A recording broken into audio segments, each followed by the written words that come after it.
空调到底是制冷费电还是制热费电？我们现在拿功率插座测量一下。我们近距离看一下1P 这个空调，制热模式32度，32度，已经开机10分钟了。空调出风口的温度是55度，环境温度是29度，1704瓦，我们记录下来写在这里，1704啊，1704瓦已经写好了。记录好以后，我们再把空调切换了制冷模式。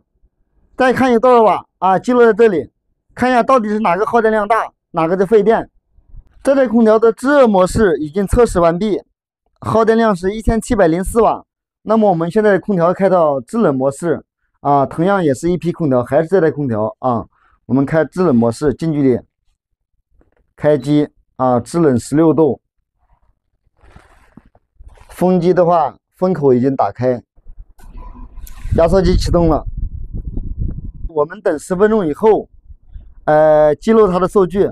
我们空调已经开机10分钟了，我们来记录一下数据，看一下。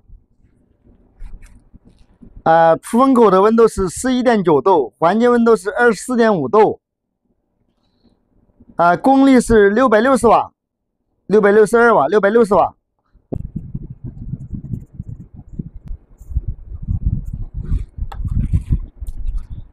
660瓦啊，制冷所消耗的功率是660瓦，制热所消耗的功率是1704瓦。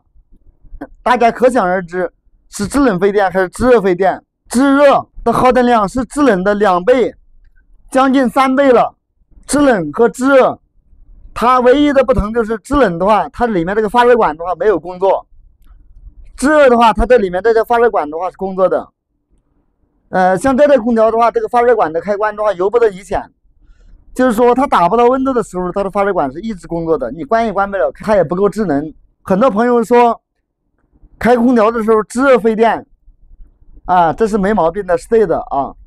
由此实验证明，空调制热比制冷的话更加的费电。谢谢老铁们，老铁们喜欢的话关注加点赞，评论区留言，谢谢。